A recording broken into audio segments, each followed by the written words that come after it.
Ladies and gentlemen, please take your seats. You know, I'm showing my age, but there's something special about being able to relive a little bit of sort of that hope and that inspiration from 80s rock and roll history. And guess what? If you're within the sound of my voice, that must mean that you're in the seats with once more. As always, my name is Dave Voigt, and I'm the host of this podcast, this audio-only experience, where we sit down with a wide-ranging variety of entertainment industry professionals and we pick their brain about current projects, state of the industry, how they got started, and so very much more in a light and conversational fashion. You know, if you like how we do things around here, listen and keep listening because that's what you're doing right now. And subscribe. Give us hit the subscribe button. Give us a little 5-star rating on your podcast provider of choice. We're available pretty much everywhere. Places like Apple, Amazon, Spotify, Google, and plus we archive every single one of our episodes over at our In the Seats YouTube channel. So you can give us a like and subscribe there as well. God knows we would appreciate it. Also, don't hesitate to check us out on social media. We're on the Facebook, the Twitter, the Instagram, the Letterboxd, the TikTok, the Blue Sky, the Threads. I lose track. There's so many places. But in the Seats for all sorts of fun updates.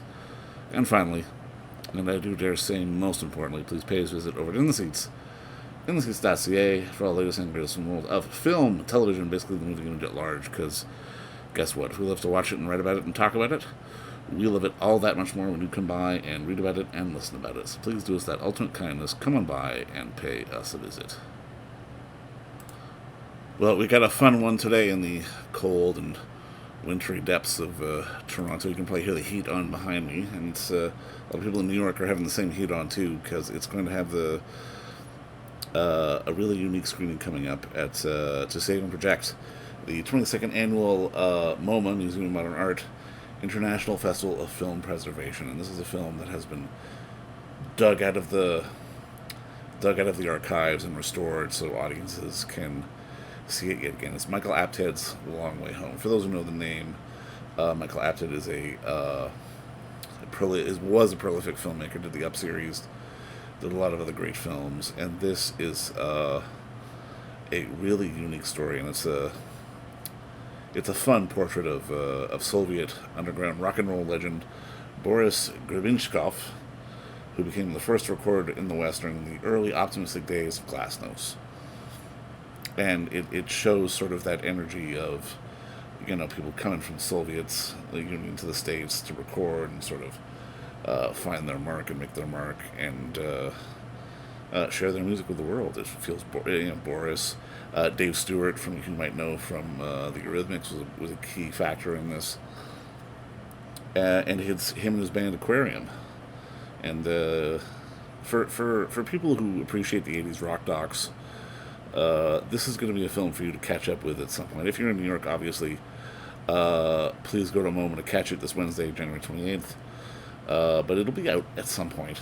And we had the chance to talk with the producer and co-director, Stephen Lawrence, because not only did he assist and help to remaster the film from the only existing 16mm print in existence, but he directed an epilogue to catch up with Boris and what he's doing now, and the effects that the war in Ukraine have had on his career and what he's gone through in the time away.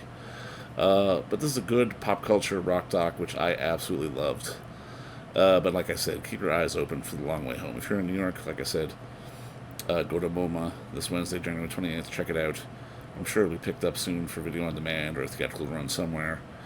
And enjoy our talk with the producer and co-director Steve Lawrence, because he gives a lot of insight on not only the making of the film, but working with Michael and just sort of having a film like this exist in the pop culture zeitgeist, which to me is important. But enjoy, and apologies for the heat you can hear on in the background, because if you're in the Northeast, or well, anywhere in the East really, it's snowy and it's cold as hell. But curl up with a podcast, because we appreciate it, and I know you will too. Very nice to meet you, man. And obviously, just kick it off officially. I mean, just thank you so much for the time, and I mean, congratulations on the film. I watched it last night. I loved it. Great. Thanks, Dave. Good to meet you. Now, I mean, I guess my first question is, I am just old enough to sort of remember the surge of Glasnost and sort of Russian rock music trying to sort of find a foothold in North America. Like, walk me through, I guess, sort of the early days of Michael and you sort of wanting to tell Boris's story and make this movie. Okay. Quick background. I had made a documentary for MTV called Tell Tchaikovsky the News, Oh, okay. Rock in Russia. That was 1987. It was actually the first um, original documentary that MTV did that wasn't about a rock star of the moment. And I was able to talk them into doing this film. Anyway, that's where I met Boris. The film is about the underground scene, and Right. Boris and his band Aquarium were part of the film. And I was just incredibly impressed with Boris. His music, I thought was fantastic. He was fluent in English. The, it didn't hurt that he was drop dead handsome. And subsequently, I found out from his US managers, who had also helped me coordinate that trip for Right. the MTV documentary, that they had gotten him a deal with CBS Records. So he was going to be the first underground Soviet artist to record in the West. That was a big deal at the time. And CBS, such an important label. It was Bob Dylan's label, Of course, Springsteen, yeah. Miles Davis, etc. Okay, not a little indie label. So I wanted to make a film about Boris's journey into this rock and roll world that he had studied intensively long distance, but of course had no direct experience with. So I started to develop a film and about this, and Michael Apted got interested at the same time, and we decided to join forces. And fortunately, the funding came together just before Boris was about to start recording with Dave Stewart in New York. And that's the origin story of the film. And we kept shooting between then, which I think was June 1988, through November 1988, when Boris and Dave with the Eurythmics band, Boris's band Aquarium, joining Mm. forces with Eurythmics, did two concerts in Leningrad, Boris's hometown. Well, I love that. And I mean, again, it's just, it definitely kind of took me back to the moment of it all. And I mean, it was a lot of fun. But I mean, I guess my next question, because I'm always kind of fascinated by this, like what sort of sparked the need for the remastering and the re-release? Was this something that was always on your mind, on schedule, or was this a question of finding a print in a box in a garage, going, "Oh shit, there it is, we should restore it"? Yeah, well, there are multiple factors here. One is the film essentially disappeared after the mid 1990s. It came out on Mm, VHS in North America in 1991. Boris's album is as good as much of it was. It didn't become a hit. It did okay, but CBS decided not to give him a second album. And because the film was not about a huge rock star, it didn't have an extended life. right. Boris went back to Russia, but that's another story. It's part of the epilogue to the long way home that we've made. But the film disappeared, and you could find a VHS as a collector's item if you wanted, but few people did. And over the years, Michael and I talked about making a sequel. In 2010, we tried to make one. We tried to raise money because we wanted to look at the evolution of Russia and Boris as an artist. We weren't able to get financing. We just set it aside. He was always busy making feature films. And then sadly, in 2021, he passed away. Um, I just felt sad that here was one of Michael Apted's best documentaries, a truly great rock and roll movie, also Yeah, absolutely. that no one could see, that people talked about online, and I decided, when I get some time after I finish one of my other films, I'll try to get it remastered and re-released.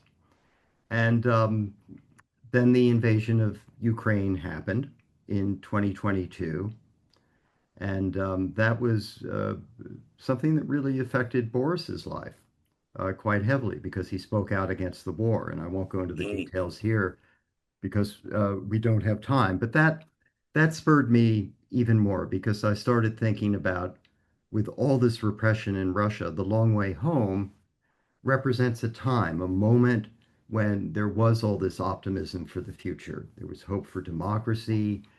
Artists, whether they were musicians or writers or filmmakers, visual artists, they were all getting an opportunity finally to express themselves more openly and get their work distributed, even if they weren't making much money from it. So I thought, let's try to bring back The Long Way Home, not only as a tribute to Michael, as one of his best documentaries, but as a way for younger people to see that Russia wasn't always the way it is now, where everything is clamped down under Putin.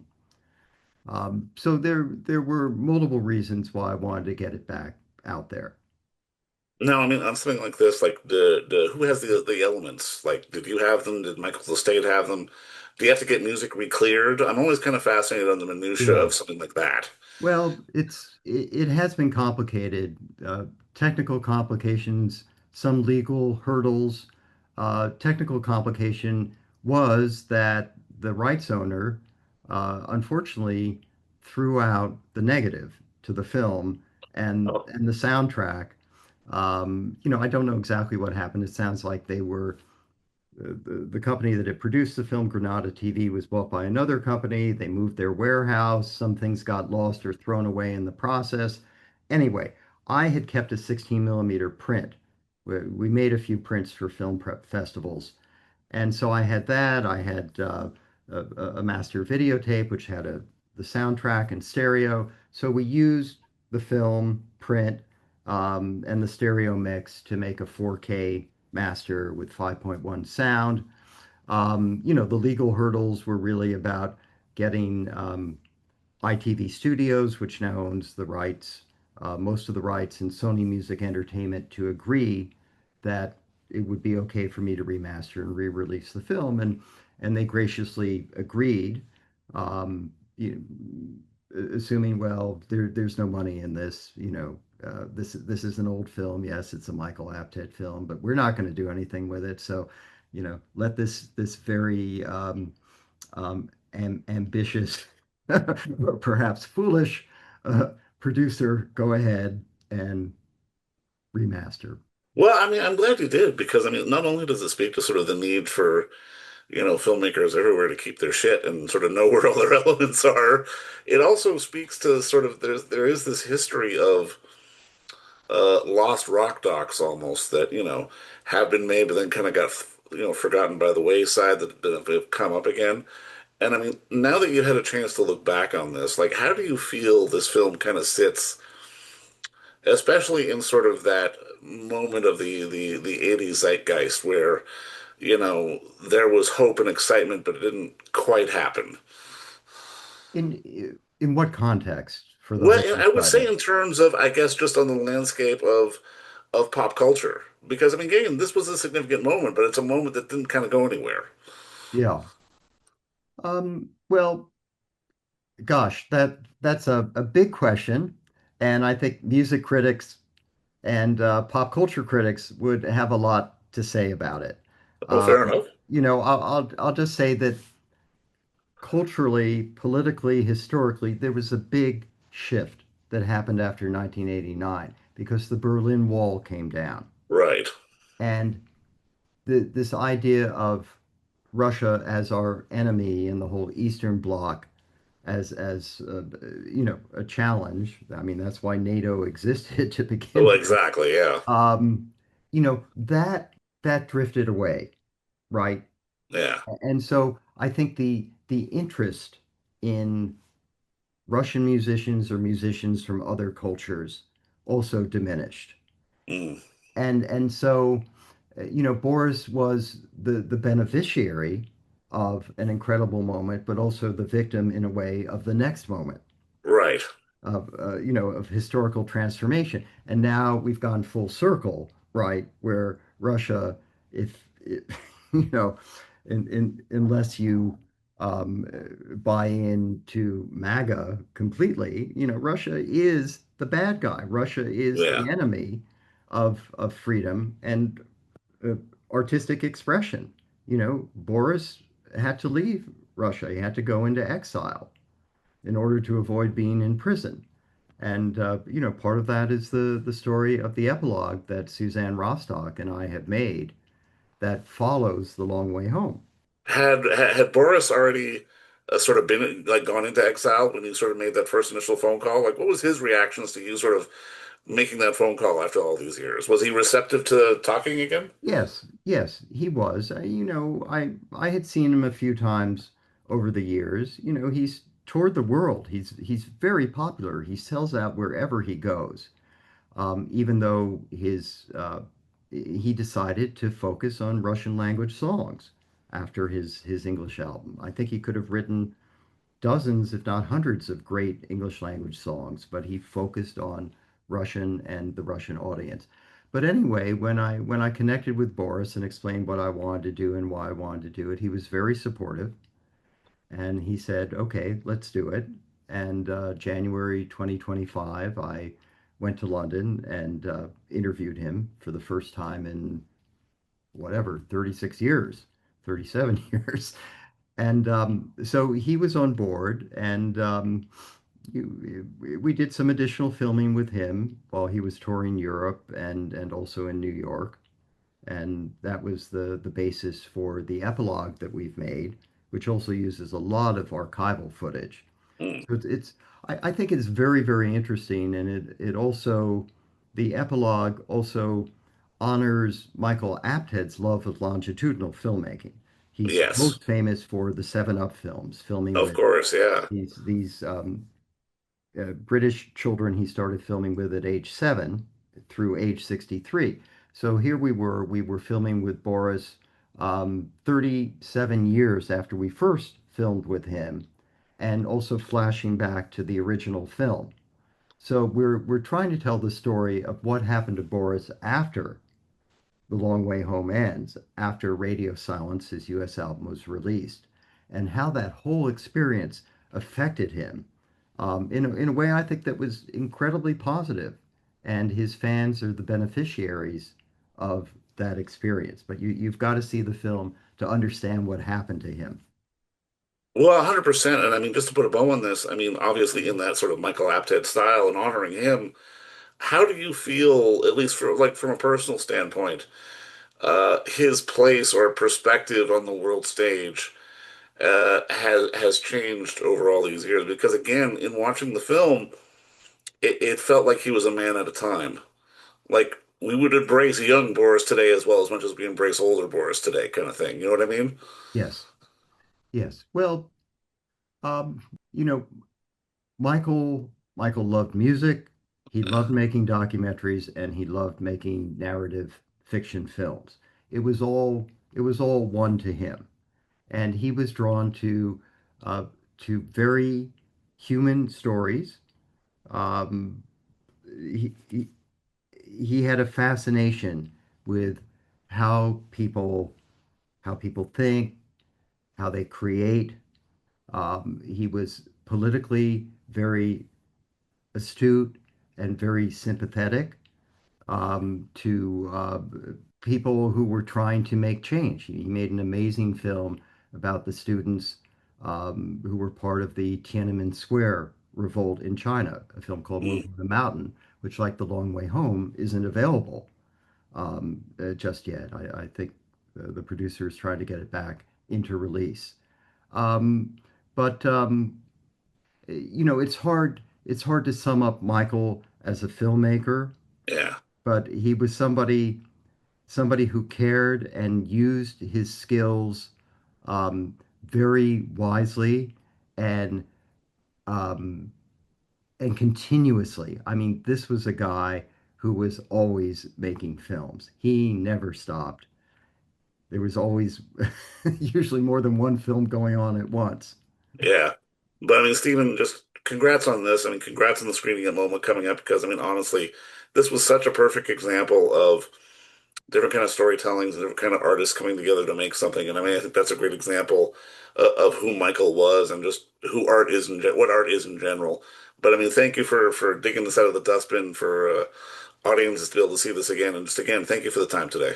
Okay, well, thank you. Good speaking with you, and we hope to get the film into distribution sometime this spring or summer, so that you'll be able to screen it at home and not just at uh, special events like the Museum of Modern Art screening. Well, fingers and toes and everything else crossed. I'm sure someone Right. will pick it up for sure. But again, thank you for Okay. the time, man. Yes. Okay. Thanks, Dave. And don't forget to visit our friends over at Bay Street Video for all your DVD, Blu-ray rental, or purchasing needs this summer, as they are still open for curbside and some mailing delivery as well. Over at 1172 Bay Street, Toronto, Ontario, Canada, you can give them a call at 416-964-9088. That's 416-964-9088. Or send them an email at baystreetvideoto@gmail.com for any of your DVD and Blu-ray needs.